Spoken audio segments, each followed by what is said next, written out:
We need to make sure that children and teens actually are part of the conversation. This is very new territory. Even young children are impacted by this.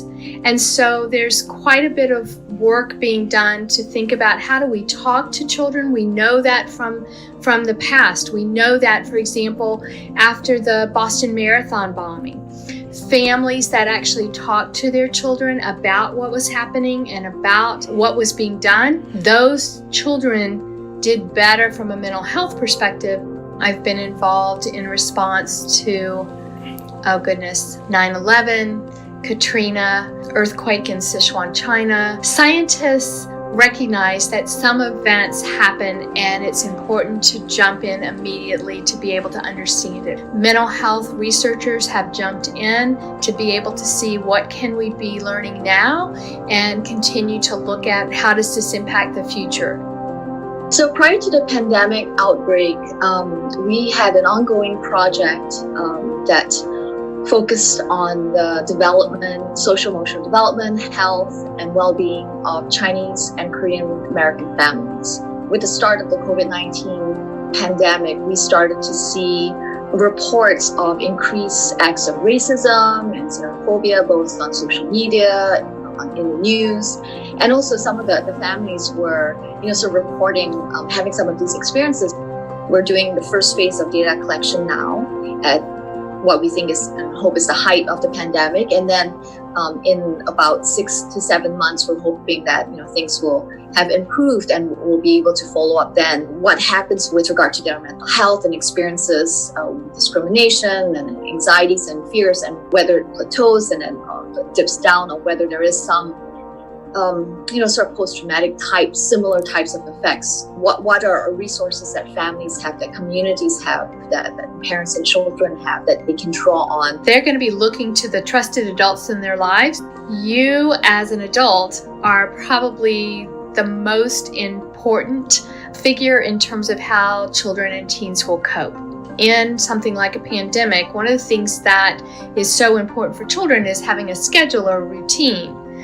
Well, that has gone by the wayside. As much as parents can begin to put back some kind of routine, if I know I still have to get up, I still need to sign into my French class, I still need to do homework, that regular routine helps. We would like to tell parents to make sure that they are also not transmitting their fears and anxieties to their children indirectly, in ways that they might not be thinking about.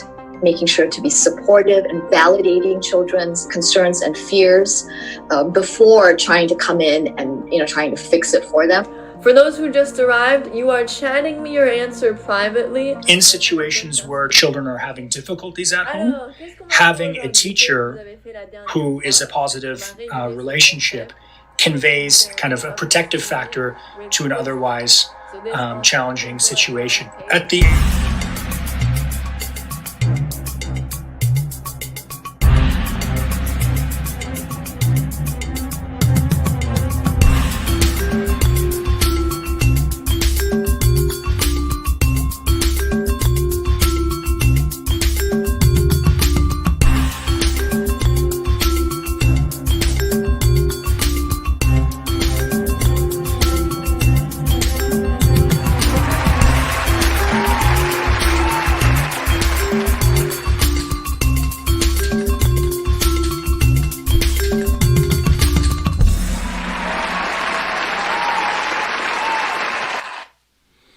Assalamu alaikum rahmatullahi wa barakatuh. Happy Monday, Mo Better Monday. I'm your host, Preacher Monster, host of the S.O.S, the Shout Out Show. I hope you got a chance to look at the video lead that we went with today. This Mo Better Monday is about creativity for children versus the pandemic. I thought this was a really, really good episode to talk about this because we're beginning to get to that space where kids start feeling the anxiety of school about to end. We're in March, March, April, May, and all the kids are out of school by June. We're revisiting a lot of the feelings that kids had last year with things about like no prom, really no football, no sports seasons, and not seeing their friends. So this is like year two, and the anxiety is high. Let's be honest. Though we have the vaccines and things like that, vaccines can't really eliminate what kids have gone through. The vaccines can't really eliminate the anxiety that families have felt in terms of how do we cope. I mean, there's so many levels to this whole thing with COVID-19, this pandemic. I thought it would be really, really instructive, if you will, and cathartic in some regards if we talked about it just a little bit. So before we get into that, I want to make sure if you're coming to the show for the first time, hey, welcome. We appreciate you. Now, on top of that appreciate yourself. Don't sit in the back and be a wallflower. This is not that type of show. I'm the host, but this is your platform. Get in the comment section. Get in the conversation. And if you get in the conversation, you get in the comment section, you're going to get a shout out from me. My man, I put it on you. You will get an official shout out. And then even bigger than that, you're going to become an official member of the Shout Out Show family, the Shout Out Show soldiers. We don't call our comment section the comment section. You know what we call it? We call it stars in the building. Let me show you what I mean. Let me introduce you to some of the stars in the building. We're going to start with Sister Ree. Ree is the Shout Out Show dietitian. She is craft services. She makes sure your brother does not starve and not eat healthy. Hey, Ree, that dish you had last night was amazing. I showed some restraint. I only had one helping. I can't talk about restraint 2 days in a row, but at least one day I can talk about it and share it with you without lying. Okay.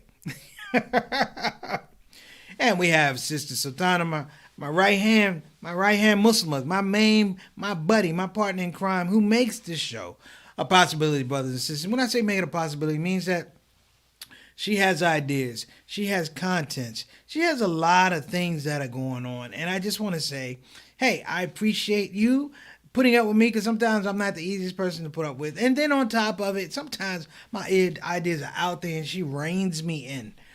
Sometimes I have some ideas. I'm like, maybe I should talk to Satana about it. And then after I do it, she'll be like, maybe you should have talked to me about it.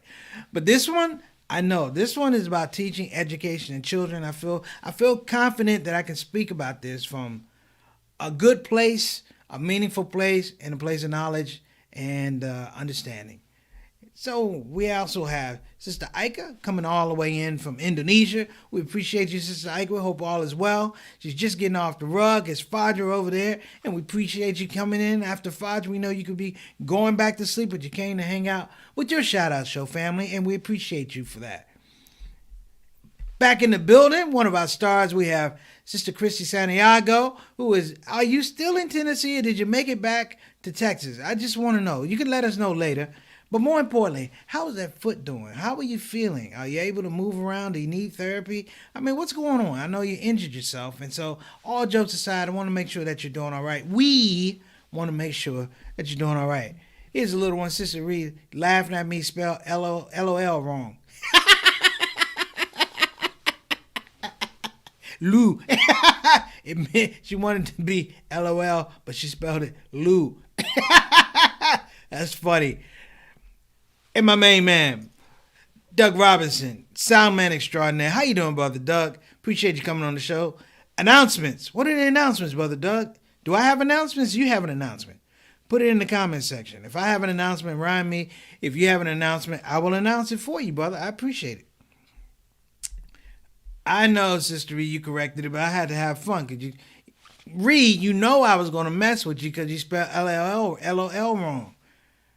That's like spelling I wrong. That's like... I'm messing with you. I appreciate you. I hope you take it all in good confidence. But let's get to the topic at hand. That was a great and exceptional piece that they were doing about kids and kids' psyche and kids' ability, really kids' feelings and anxieties about what's going on with the pandemic. We're going into a year later. And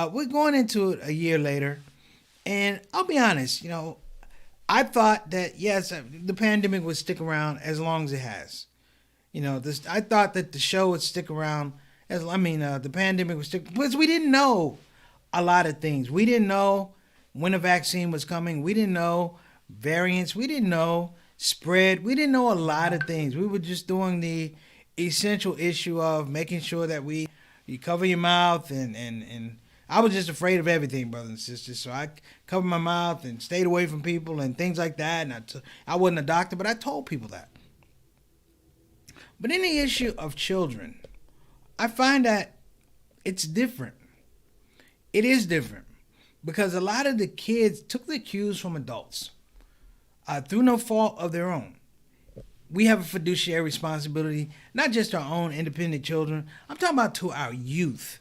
We owe our youth explanation, we owe our youth protection, and we owe our youth information, meaningful information.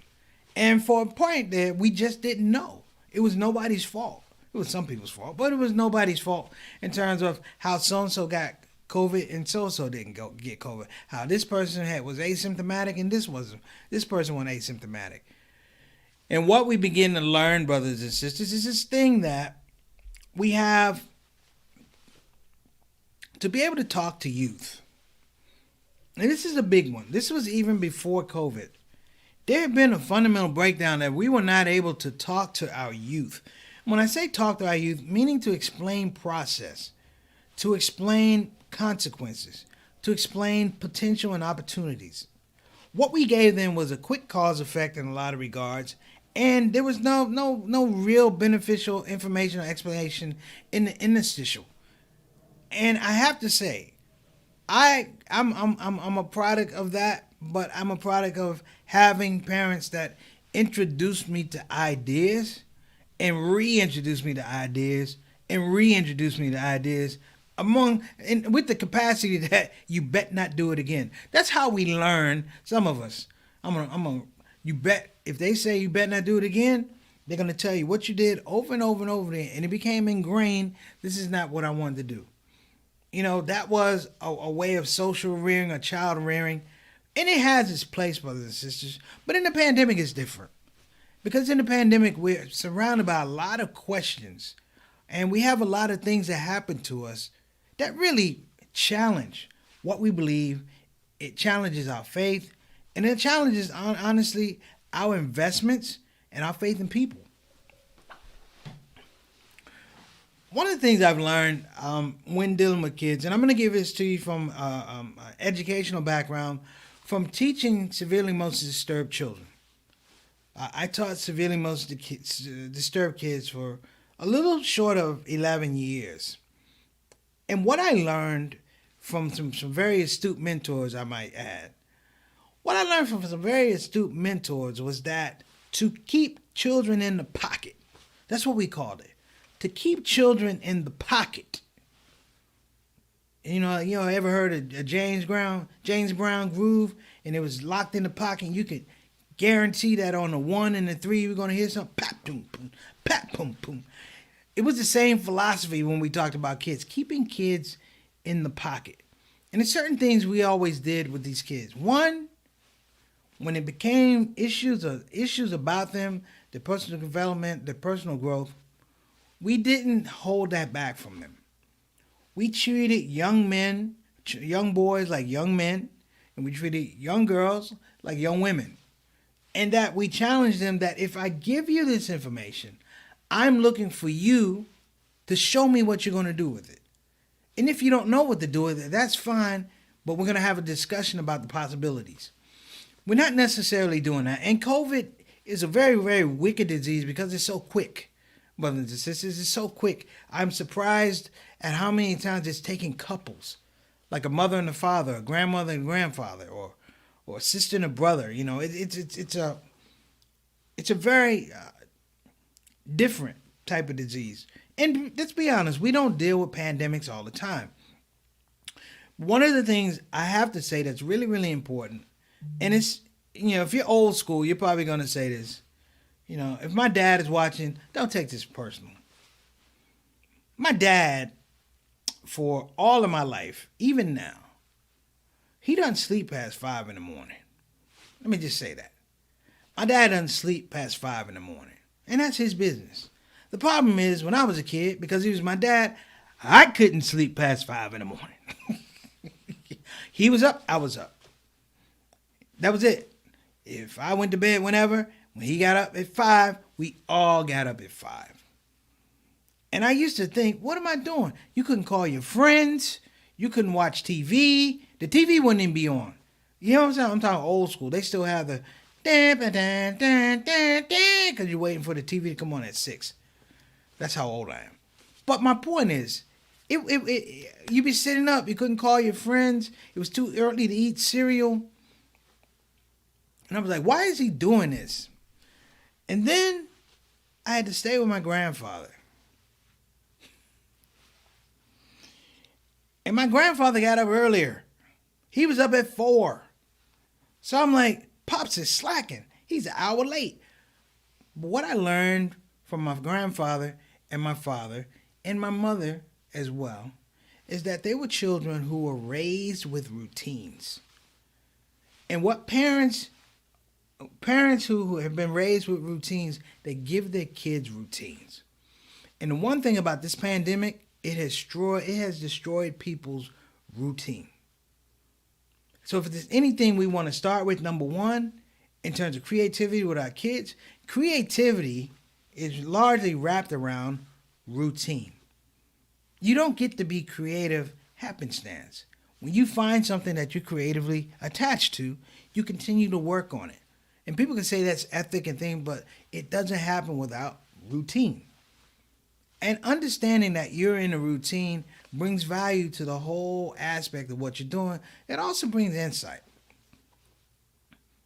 Because kids pick up off of what adults do. Now, here's something everybody should know. If you're a mother or a father, your kids just don't pick up off of what you do. They get a certain point in life and age and introspection, they pick up on what the world does around you. Because they realize that mom and dad, as great as you may be, you can't pass your own stimulus package. You can't do your own surgery. You know, they realize that mom is not necessarily rich or anything like that. Let me give some shout outs real quick. Doug, I'm gonna talk about that announcement a little bit. This is my cousin right here, Don Foster. Big ups everybody. You know that I did a show in regards to my cousin that passed. This is my older cousin. Talk about a guy. Talked about Don. I know you missed the show. It was a tough day that day, but I talked about your dad, and I talked about how your dad was a stand-up dude. In a space where you don't have as many stand-up dudes, I'm gonna send you a copy of it. All right, I'll send you a copy of it, and I'll tell you. I watched the funeral today online, and pray Allah continue to give you and your sister and everyone strength, and give my cousin the highest of Jannah, inshallah. All right, man. Good to see you on the show. But here's a prime example of routine. My cousin gave his son routine. Routine to the point where I could see it in their mannerisms. I could see it when they're thinking about something. They all look the same. You know, you and your sister look the same when you start thinking you look like your dad when he was younger. Are you all right? Look at Doug. I'm trying to pass my own stimulus package. All right. We give a shout out to brother Altaf. Wa alaikum assalam rahmatullah barakatuh. Altaf, thank you for making it, brother. Lil Don, send me an email or a phone number, and I'll text it to you. I'll email it to you. I gave it to bruh, but I didn't hear back from my bruh. I know everybody's busy, but good to see you on your show. And like I said, man, peace and blessings on the family.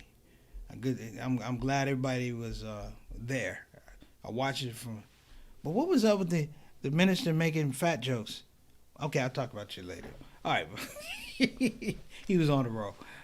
All right, so let me get back to what I'm talking about, which was this whole scope about understanding what the pandemic is doing to kids. The pandemic, for lack of a better, you got a shout out there, Don, from Sister Ree. Sister Ree is our show cook.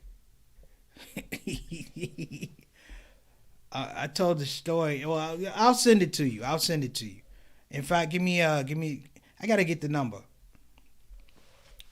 So, the one thing that the pandemic has done, which I thought was really, really detrimental, is it got kids out of a routine. When you get children out of a routine, when a space where the gestation of creativity and introspection and self-image begin to blossom, and then you pull the rug out of them, you pull the rug out from underneath them, and you put them in front of a computer. It's a difficult routine unless the child has an understanding that I can develop a routine with sitting in front of a computer. For myself, brothers and sisters, everyone knows when I started the Shout Out Show, it was April 24th, 2020. Ironically, my cousin Don was one of the first people on the show, and I talked about that. But it was interesting because there were so many things happening. Like, I couldn't do stand-up. Like, I literally couldn't do stand-up. And one of the conundrums was, what am I going to do? It's not so much I can't do stand-up and make a living. It's like I can't do stand-up and be creative. Like, my creative process was disrupted. Summarily, what happened was we did the Shout-Out Show. Sultana and I talked about, and you guys know, the Shout-Out Show is really supposed to go a month. We were talking about 30 for 30. You know, here we are over 300 shows later. And what happened in the creative process is we got better at engaging the creative process. I'm not going to say we got more creative. No, we got better at engaging the creative process, meaning that we had more tools to pull from. And when we talk about kids, the one thing as parents, the one thing as adults that we have to do for kids is create more tools for them to pull from. The computer that's in front of them, that's an education tool, you know, that's a social tool. But as I talked about my dad always being up at 5 in the morning, wake up the whole house. What I found was I could be creative in that space at 5 in the morning. So perchance, I could get out at 6 o'clock, mow the lawn where I lived, and then mow 4 or 5 other lawns and make money because most of the kids weren't getting up till 9 o'clock. That's a hustle. That's a grind. But even more so, being able to have honest conversations with our children, no matter how much they are, or whether it's pandemic, we're talking about pandemic, or bad grades, or good grades, or school crushes, or loss of family, we have to develop a certain efficacy about how we do it. Meaning that when they come to us, we want them to be confident that we're going to give them the information that they're looking for, and we're going to give them the information that they're not looking for. Meaning that as adults, when we talk to our kids, we're not just trying to be parents. We're not trying to be good uncles and good aunts. You know, we're trying to be, for lack of a better word, modality of learning organizations. Learning organizations. Let me say that. Learning organizations, meaning that I know I can come to you and speak to you about certain things at particular levels. So if it's music, I can speak to you about music at a particular level. Is it a song I like? Is it writing music? It is lyrics, things like that. There's levels to it. Even more so, instilling confidence in kids that whatever the situation is, it's not an absolute. This is really important. Instilling in children that even a difficult situation, or let's say a happy situation, isn't necessarily absolute. You know, the idea of ethic to make things work is what it is. Per se, I just got back to running on a track. For a long time, you guys know this, I had a really bad calf and had a really bad Achilles, to the point where I was just limping around. But what I learned was I can't sit at home. So what I did was I did the weights, and then I got to a point where it was like, if I can't run without pain, maybe I could walk. And I found I could walk without pain. I could walk, okay, I could run 4 miles, but I could walk really cool like 6 miles without pain. And in my mind, and this is important, listen to me. In my mind, it becomes really, really cool for myself because at least I'm doing something. At least I'm being able to hold on to vestiges of my routine. Very, very important. Now, the last part is when I ran or got the opportunity to run, which was actually this morning, by the way, I know I wasn't going to go all out, but man, did I appreciate that process. And it made me think back to when I did run. And what it did was it made me do routines differently. Am I stretching correctly? Am I warming up correctly? Am I assessing how I feel before I get out on track?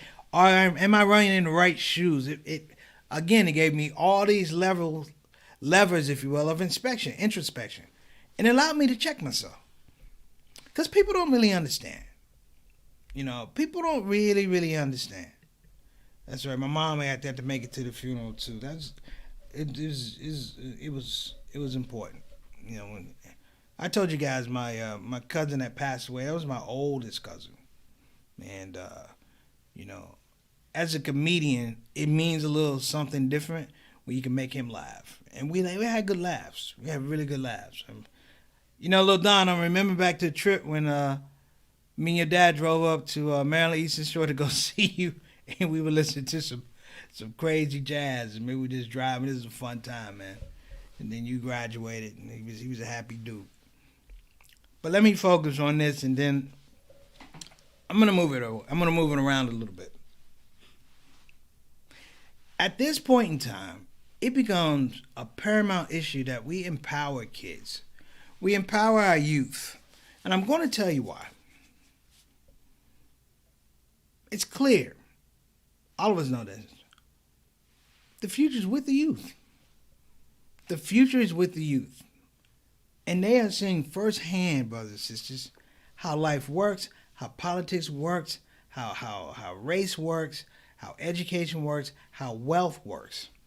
They're getting a crash course. And they're watching it through us.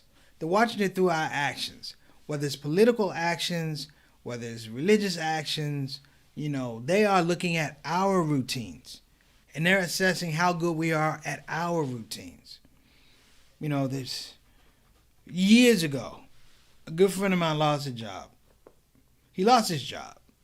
It's a good job. And when I would check on him, I would call in the morning thinking he'd just be sitting around.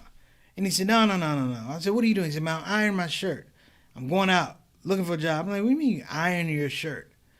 And he would literally put on a suit, take his resume, and drop them off to places. He didn't trust the whole thing of email and stuff. He said, I drop them off. He said, I get to learn the people who are taking my resume. And I was like the human resources people. He said, no, the receptionist. And he built up this network of receptionists over about a 7-month period who, when a job was coming up or he was being considered for a job, they would call him. And he knew their names. And when he called to find out or follow up on a resume or something like that, or a job opportunity, they knew his name. And they could tell him, it's actually through this department, this department. And the great part about it is he got hired after about 7 months. And what I remember is when he got hired at 7 months, he decided to dedicate time to the local workforce initiative in Milwaukee. And what he did is he told them the exact same thing I told you. He said he won by the fact that he was a hard worker, but more so, he won by the fact that, figured out, he developed a better routine. He never fell off his routine. And he told me the idea that I would go drop off resumes to these people, to him in his mind, it was work on the way to work. When we talk to the kids these days, we have to say, hey, listen, young man, young lady, that practice in front of the computer, that's work on the way to work. This is temporary.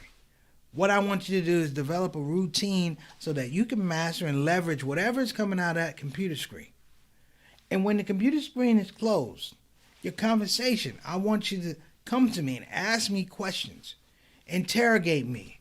Ask me about the world that you haven't seen, and listen to what I'm saying. And put a value on it. Do you like it? Do you agree with it? Do you trust it? Do you not trust it?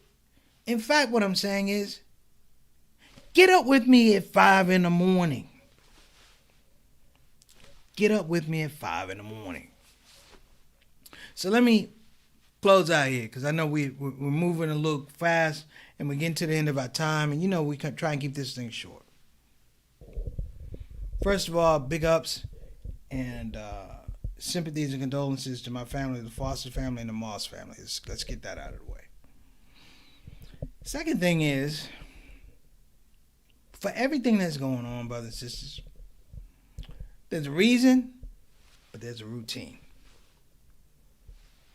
Don't worry about the reason so much. Focus on the routine. Because the routine will tell you what the reason is, and it'll give you a better routine. So Doug wants me to make this this routine. Doug wants me to make this announcement. I will make this announcement, Doug. Here you go, brothers and sisters. And I want to thank everybody that comes on the shout out show. Let me say that first. I'm going to tell you why. Because the shout out show is my routine. I've told you guys that. This is like my 1,000 hours that Malcolm Gladwell talks about. You have to have 1,000 hours to develop proficiency or expertise. I think I got 1,000 hours with the shout out show easily. But this is what I want to say. It allowed me to have another routine. And in the midst of everything going on, it allowed me to have different skill sets. And one of those skill sets has panned out into something that I didn't necessarily think I was going to be doing when I started this thing back in April. But I want to thank everybody. Everybody's here today. Reed, Satana, Doug,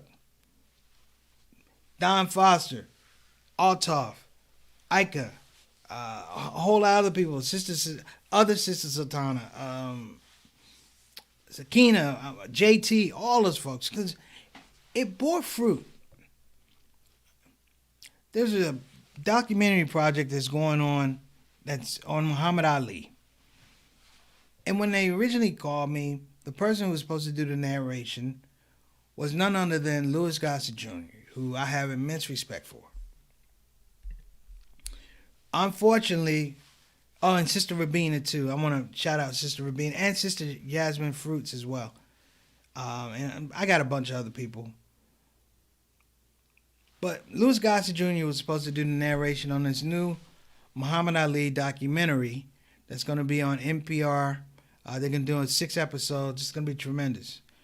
Unfortunately, he caught COVID in December. He hasn't really recovered, and we wish Brother Louis a speedy recovery, a robust recovery. May Allah give you shifa. But they called me and they said, hey, would you be interested? And I'm like, of course. It's Muhammad Ali. Last Friday, after I submitted, and Sister Santiago, I'm going back and forth. I want to thank you too. I want to thank my mom and Maxine Cade, our sponsor with BeFinanciallyIndependent.com. So they called, and long story short, brothers and sisters, I got the job narrating the newest documentary on Muhammad Ali. And I wouldn't have got it if it wasn't for a routine. A routine that you, brothers and sisters, make me do every day for over 300 days in a row. And I wouldn't be where I am if I didn't get there with you. So there's power in routines. And you know what? The funny part about it is, even with this documentary, it still bores to the fact that when I was a kid, my dad would wake us up at 5 in the morning. So to Clifford Moss, thank you. Mary Moss, thank you. Moss family, Foster family, Griffin family. I want to say thanks. Bethel family, I want to say thanks. Because we're all early risers. And a special shout out to my family. So listen. Oh, boy, look Satana's sharp. Miss Eleanor, Miss Sister Rabina. We got all kind of people we should be shouting out. Jihad Ahmed, Reginald Kitchen, Omar Kareem. We got all kind of people we could be shouting out. I could be going on and on and on and on and on. But let me just say, in my community, I just want to say thanks to Altoff. Did that shout you out? My memory is like that. But listen, when we get out, I want to thank our sponsors, BeFinanciallyIndependent.com. If you don't want to go to the website, you can call. It's 1-800-679-3175. Again, that's 1-800-679-3175. I appreciate everybody coming on the show. And I hope to be making some good work. And I hope that you guys will make the wall for me with this project with the Muhammad Ali Foundation, with this documentary. I don't want to do good work. I want to do great work. In the words of Arthur Schopenhauer, he said, talent hits the target no one else could see. Genius hits the target. He said talent hits the target no one else could hit. Genius hits the target no one else could see.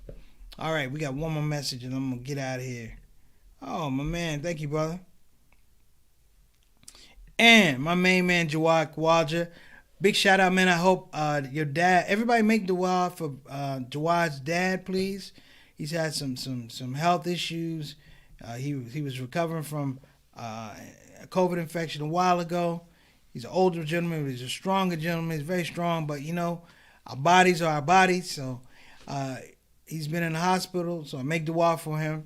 I make dua for him, asking all of you to make dua for him as well. I appreciate it. Thank you so much. Thank you so much. So everybody, listen, have a great day or the rest of the day, or start working on having a great day tomorrow. Peace and blessings, man. It's been a blast as always, and sincere thanks. And again, I want to give one more shout out, if you will, for my cousin, Donald Foster Sr. All right, everybody.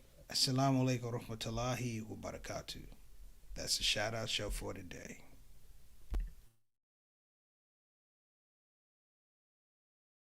Hey everybody, this is your brother Preacher Moss. Listen, I hope that you enjoyed your shout out show experience. We'll be back with the next shout out show. A simple ask before you go, please help your brother out. Click that subscribe button, click that notify button, and I'll see you again on this side of the microphone. You probably wonder what that smell is. That's me. I smell good. And the reason I smell good is because I use oils from Tarif Attar. So I'm not saying you can't smell good. I'm not even saying you stink. I'm saying you have the opportunity to smell exquisite. Check out tarifattar.com for some of the best oils and scents in town.